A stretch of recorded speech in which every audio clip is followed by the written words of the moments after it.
Ce soir, quand vous vous glissez dans votre lit, que vous remontez la couverture et posez votre tête sur l'oreiller, cela vous semble probablement la chose la plus normale au monde. Les lits sont une partie si basique de la vie moderne que nous nous arrêtons rarement pour y penser. Mais pendant la plus grande partie de l'histoire humaine, les gens ne dormaient pas sur des matelas confortables avec des draps doux. En réalité, l'idée du lit a énormément évolué au fil de milliers d'années. L'histoire des lits s'avère étonnamment ancienne et elle révèle beaucoup sur la façon dont les humains se sont adaptés pour survivre, rester confortables et même se protéger pendant leur sommeil. Alors, quand les humains ont-ils commencé à dormir dans des lits? Les premiers humains s'allongeaient-ils sur des tas de feuilles? Les civilisations anciennes ont-elles inventé les premiers matelas? Et comment sommes-nous passés de simples nattes de couchage aux lits moelleux dont beaucoup d'entre nous profitent aujourd'hui? Allons-y directement ici sur Flashback Simple. Pour comprendre quand les lits sont apparus, il faut d'abord remonter à une époque bien antérieure à l'existence des maisons, des meubles ou même des établissements permanents. Les premiers humains, comme leurs ancêtres lointains, dormaient très probablement directement sur le sol.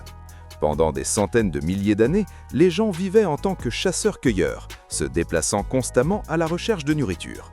Quand la nuit tombait, ils se reposaient simplement là où c'était sûr. Parfois sur la terre nue, parfois sur l'herbe et parfois à l'intérieur de grottes. Mais dormir directement sur le sol posait des problèmes. Le sol pouvait être froid, humide et rempli d'insectes. Il y avait aussi des dangers provenant de serpents, des rongeurs et d'autres animaux qui pouvaient ramper à proximité pendant la nuit.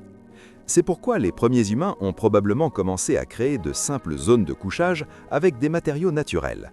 Des feuilles, de l'herbe, des branches et des peaux d'animaux étaient superposés pour former un endroit légèrement plus doux et plus propre pour se reposer. Ces premiers emplacements de couchage n'étaient pas des lits au sens moderne, mais ils représentaient la première étape vers l'idée de séparer le corps du sol. Les archéologues ont en réalité découvert des preuves de ce qui pourraient être les lits les plus anciens jamais fabriqués. Une découverte remarquable provient d'une grotte en Afrique du Sud appelée Border Cave. Les chercheurs ont trouvé des couches de matériel végétal disposées de manière à suggérer que les gens créaient intentionnellement des zones de literie. Ces lits végétaux remontent à environ 200 000 ans. Un autre site fascinant est la grotte de Sibudu, où les archéologues ont mis au jour des nattes de couchage soigneusement construites à partir d'herbes et de feuilles. Certains de ces lits sont estimés à environ 77 000 ans. Ce qui est encore plus intéressant, c'est que certaines des plantes utilisées dans ces couches de literie avaient peut-être des propriétés répulsives contre les insectes. Cela suggère que les premiers humains ne cherchaient pas seulement le confort, ils essayaient aussi d'éloigner les insectes pendant leur sommeil. En d'autres termes, il y a des dizaines de milliers d'années déjà, les humains pensaient déjà à la qualité de leur sommeil. Pendant très longtemps, la literie restait simple. Les gens continuaient à dormir sur des nattes faites de plantes, de fourrures ou de matériaux tissés posés directement sur le sol. Mais finalement, les humains ont découvert quelque chose d'important. Surélever la surface de couchage par rapport au sol faisait une énorme différence. Un lit surélevé pouvait résoudre plusieurs problèmes à la fois. Il tenait les dormeurs à l'écart de la saleté, de l'humidité, des insectes et des animaux rampants. Il améliorait aussi la circulation de l'air, ce qui pouvait rendre le sommeil plus confortable dans des climats chauds. Certains des lits surélevés les plus anciens sont apparus dans les civilisations antiques. L'un des exemples les plus vieux provient de l'Égypte ancienne, où les personnes fortunées dormaient sur des cadres de lits en bois dès 3000 avant Jésus-Christ. Ces lits égyptiens étaient très différents des lits modernes. Ils étaient souvent faits de bois, souvent décorés de sculptures ou d'or et légèrement courbés pour soutenir le corps. Au lieu de matelas mous, les gens dormaient sur des surfaces tissées ou de simples coussins. Curieusement, les lits égyptiens étaient souvent assez hauts par rapport au sol, et de petits tabourets étaient parfois utilisés comme marches pour y monter. Au Moyen-Âge, les lits sont devenus un symbole important de richesse et de statut. Dans l'Europe médiévale, un lit était souvent le meuble le plus expansif d'une maison. De grands cadres de lits en bois étaient parfois couverts de rideaux ou de baldaquins qui entouraient le dormeur. Ces rideaux servaient plusieurs objectifs. Ils retenaient la chaleur dans les bâtiments en pierre froide, offraient de l'intimité dans les pièces partagées et éloignaient les insectes. À cette époque, les matelas étaient généralement remplis de strames, de laine ou de plumes et posés sur des supports en corde. Au fil du temps, les gens devaient resserrer ces cordes car elles se détendaient avec l'usage. C'est probablement de là que vient l'expression « sleep tight ». Pour les familles riches, les lits pouvaient être incroyablement élaborés, avec du bois sculpté, des tissus ébrodés et d'épaisses couches de literie. Pour les autres, les conditions de sommeil restaient beaucoup plus simples. La véritable transformation des lits a commencé au XVIIIe et XIXe siècle quand la technologie a commencé à changer la fabrication des matelas. Les matelas antérieurs étaient souvent irréguliers et nécessitaient un entretien constant.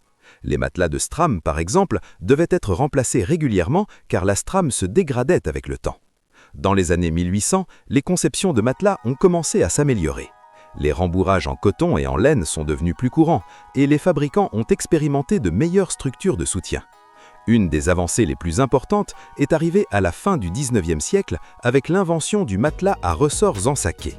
Ces matelas utilisaient des ressorts métalliques à l'intérieur pour offrir un soutien et conserver leur forme. Cette innovation a rendu les lits bien plus confortables et durables qu'auparavant. Au XXe siècle, les lits sont devenus une partie standard de la vie quotidienne dans beaucoup de régions du monde. La production en masse a rendu les matelas et les cadres de lit plus abordables, permettant à plus de gens de profiter de vrais lits au lieu de dormir par terre. De nouveaux matériaux sont aussi apparus, dont la mousse, le latex et la mousse à mémoire. Les oreillers se sont améliorés, les couvertures sont devenues plus douces et la conception de lits devient une industrie majeure axée sur le confort et la qualité de sommeil. Aujourd'hui, des entreprises entières de la science étudient le sommeil et la conception de matelas pour aider les gens à mieux se reposer. Ce qui a commencé par des simples tas de feuilles s'est transformé en système de sommeil hautement ingénieré conçu pour la santé et la relaxation. La prochaine fois que vous vous glisserez dans notre lit, rappelez-vous que vous participez à une tradition qui remonte des dizaines de milliers d'années.